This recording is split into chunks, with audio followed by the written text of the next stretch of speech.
হয়ে গেল বাহুবলী, কেউ হয়ে গেলাম দালাল। এভাবে চলবে না বন্ধুগণ। এটা তো ট্রেলার দেখেছেন।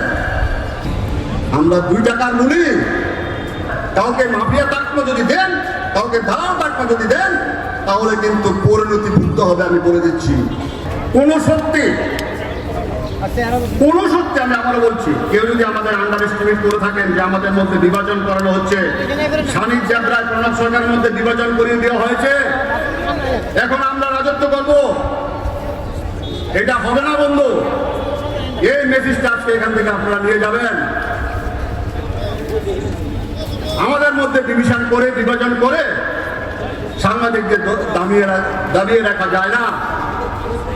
যদি দাবিয়ে রাখা যেত তাহলে সাতপুর থেকে, ধর্মনগর, সোনামুড়া, কাঞ্চনপুর থেকে, মোহনপুর থেকে সাংবাদিক রাস্তা এখানে আসতেন না। আপনারা জানেন,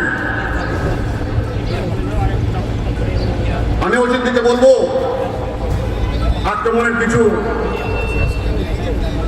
ভিডিও ফুটেজ দেখাবো। কি অপরাধ ছিল আমাদের? স্বামীদার আমি 2টা খবর করেছিলাম, এর বাইরে কিচ্ছু করেনি, কোনো শব্দ প্রয়োগ করেনি, কারোর সাথে কোনো কথা বলেনি, কোনো জমায়েত করেনি। আমরা এই জমায়েত অনেক আগে করতে পারতাম। আমি যখন জেলা স্তরে যাই, মহকুমা স্তরে যাই, একটা কথা আপনারা বলতে পারবেন না আমি গিয়ে আপনাদের কারোর সম্পর্কে কোনো কথা বলি। আমি আপনাদের আক্রান্ত হলে পাশে যাই, থানাতে যাই। কি অপরাধ ছিল আমাদের? কেন পলিটিক্যাল তকমা দিয়ে, দালাল আখ্যা দিয়ে, প্রিভিলেজের পর প্রিভিলেজ, প্রিভিলেজের উপর প্রিভিলেজ। আমি আবারও বলবো, এই মঞ্চ থেকে বলবো, আমার বিরুদ্ধে, সানিকদার বিরুদ্ধে আরো প্রিভিলেজ করুন, যতবারে করুন। এইসব প্রিভিলেজকে আমরা গুরুত্ব দিই না। এটাও একটা প্রিভিলেজ হবে।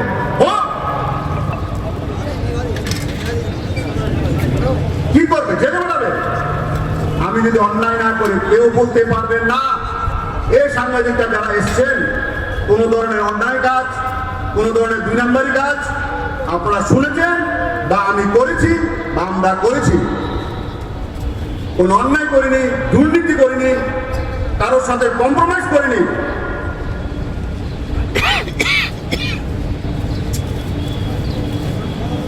আমি বলবো আপনারা একটু ভিডিওটা দেখুন, কি অপরাধ ছিল আমাদের।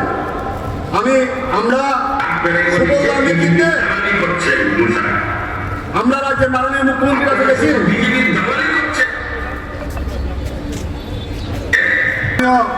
আমাদের অভিভাবক সুবলদের নেতৃত্বে সব সাংবাদিকরা, সম্পাদকরা, সঞ্জয় পাল ছিলেন। আমরা মাননীয় মুখ্যমন্ত্রীর কাছে গিয়েছিলাম, বিচার চেয়েছিলাম। বন্ধুগণ, বিচার আমরা পাইনি আজও। তারপরে কি হয়েছে? তারপরে নোটিশের পর নোটিশ, প্রিভিলেজের পর প্রিভিলেজ। কে বাহুবলী? বেশি যদি চ্যালেঞ্জ করে এই জমায়েত আমরা যিনি যেখানে বলেন সেখানে করে দেখাতে পারি। কারণ এই শহরের মানুষ, এই রাজ্যের মানুষ আমাদের চেনে, যারা বলে ওদেরকেও চেনে। আরেকজন এসছে হারা বলে, টাইগার নেতা, টাইগার নেতা প্রতিনিয়ত হুমকি দিচ্ছে, প্রতিনিয়ত সোশ্যাল মিডিয়াতে হুমকি দিচ্ছে।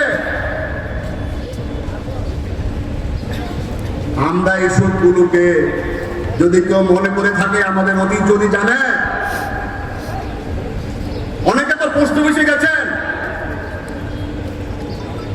আমাদের রেকর্ড জানার জন্য, ফরিয়াদের রেকর্ড জানার জন্য, হেডলাইন্সের রেকর্ড জানার জন্য। এই জমায়েত করেছে। অপরাধটা কি ছিল? আপনারা বেআইনি কাজ করবেন, আমরা বলতে পারবো না, লিখতে পারবো না, দেখাতে পারবো না। আর যদি বেশি বেশি সামাজিক মাধ্যমে এইসব করেন, আমি বলে দিয়ে যাচ্ছি, যা বলি তা আমরা করি। এর থেকে বেশি করি। সাংবাদিক আমাদের অপরাধ কি ছিল? সাংবাদিকরা পেনশন আগে ছিল 1000, পরিবর্তনের পর পেনশন হয়েছে 10,000। ফ্যামিলি পেনশন চালু হয়েছে। এই ফ্যামিলি পেনশনের কাগজ আমরা প্রত্যেকটা বাড়িতে গিয়ে ওদের পরিবারের হাতে তুলে দিয়ে এসেছি। এরকম মিডিয়া ছিল রাজ্যে। মহকুমা স্তরে প্রেস জ্যাকেট থেকে শুরু করে ইলেকট্রিশিয়ান কার্ড থেকে শুরু করে, একটা সময় ইলেকট্রিশিয়ান কার্ড ছিল শুধু একটা বাড়ি পছন্দ করে দিত, সেই বাড়ি থেকে ইলেকট্রিশিয়ান কার্ড হতো। এখন মহকুমা স্তরে সাংবাদিকরা ইলেকট্রিশিয়ান কার্ড পায়, তাদের স্বাধীনতা অর্জিত হয়েছে। যে দাবি দীর্ঘদিন ধরে করেছিলেন ইলেকট্রিশিয়ান স্বীকৃতির জন্য, সেই স্বীকৃতি আপনারা পেয়েছেন। পেনশন 10,000 টাকা করে পাচ্ছেন। আমরা বলেছি পেনশন 20,000 টাকা করা হোক। 10,000 টাকা দিয়ে কি চলে? ফ্যামিলি পেনশন যারা 5,000 টাকা করে পাচ্ছেন তাদের 10,000 টাকা করতে বলেছি। বিজ্ঞাপনের রেট বাড়েনি, সেই রেট বাড়াতে বলেছি। এটা আমাদের অপরাধ? এটা বললে বাহুবলি, দুর্নীতি দেখালে বাহুবলি, দালাল। বেশি বললে আমরা যারা বলবেন আমরা ওইখানে গিয়েই করবো আন্দোলন। একটা ঘোষণা দিয়েছিলাম, যেখানে সাংবাদিক আক্রান্ত হবে সেই স্পটে যাব। এখন পর্যন্ত একটা ঘোষণা মিস হয়নি আমার। প্রত্যেকটা জায়গায় কালকেও বন্ধ হয়ে গেছে। যাবো যত রাত্রি হোক। একটা সাংবাদিকের উপর যদি আক্রান্ত হয়, একটা সাংবাদিক যদি সামাজিক মাধ্যমে গালিগালাজ করেন, বিশ্রীভাবে যদি গালিগালাজ করেন, কাউকে মাফিয়া তাকমা যদি দেন, কাউকে দালাল তাকমা যদি দেন, তাহলে কিন্তু পরিণতি ভুগতে হবে। আমি বলে দিচ্ছি, যা খুশি করেন, প্রিভিলেজ করেন, কেস করেন, যা খুশি করেন, আমাদের সাথে সাংবাদিক ভাইয়েরা আছে। কেন? আজকে যারা এসছেন তারা সবাই আমাদের সাথে 10, 12, 15 বছর ধরে আছে। আমরা ভোটের পাখি না। ভোট আসলে আমার সাংবাদিকরা ভাইরা ভালো, ভোট চলে গেলে ওদেরকে আমরা দেখবো না, এরকম সিস্টেম নেই আমাদের মধ্যে। আপনারা কেউ বলতে পারবেন না যারা এসছেন ভোটের সাথে আপনাদের সাথে সম্পর্কের কোনো যোগাযোগ আছে। যখন আপনাদের কোনো সমস্যা করে আগরতলা শহরে যদি আপনারা সিট না পান, রক্ত না পান, আমরা কখনো কে কোন দলের কোন পত্রিকাতে লিখেন সে কিছু আমরা দেখি না। এ ছিল আমাদের অপরাধ। আমরা 2 টাকার মূল্যে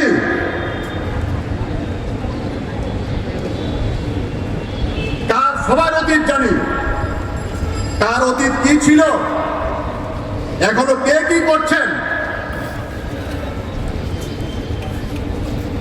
আমরা আগেও যেরকম লিখেছি, আগেও রক্ত চক্ষু 2 জন সাংবাদিক হত্যা করা হয়েছে এই রাজ্যে 1 মাসের ব্যবধানে। বিচার হয়েছে, দিল্লি পর্যন্ত গেছি আমরা, বিচার হয়ে রাষ্ট্রপতির কাছে গেছি আমরা, সুবল দাস নেতৃত্বে আমরা রাষ্ট্রপতির কাছে গেছি, কেন্দ্রীয় স্বরাষ্ট্রমন্ত্রীর কাছে গেছি। বিচার হয়েছে বন্ধুগণ, বিচার পেয়েছে ওরা, পাইনি। দিল্লিতে আমরা রাস্তায় এইভাবে দিল্লিতে রাস্তায় আমরা শুয়ে পড়েছিলাম, কারণ আমরা সস্তায় সাংবাদিকদের সাথে থাকি না। আমরা যেটা থাকি, আমরা দায়িত্ব নিয়ে থাকি, আমরা ভালোবাসা দিয়ে থাকি। হ্যাঁ, আপনাদের সব কিছু তো আমরা করতে পারি না, কিন্তু দুঃসময়ে আমরা সাথে থাকি। একটা লোক যারা এসছে কেউ বলতে পারবেন না আপনারা দুঃসময়ে আপনারা পড়েছেন, সেই সময় আমরা আপনাদের পাশে থাকিনি। এই জাতি, এই জনজাতি ভাইয়েরা, এর যে জনজাতি ভাইদের জন্য আলাদা করে প্রেস ক্লাব তৈরি করা হয়েছে, গোটা দেশে কোথাও পাবেন না আপনারা। এটা একটা ইতিহাস। একটা রাজ্যে 2টো প্রেস ক্লাব,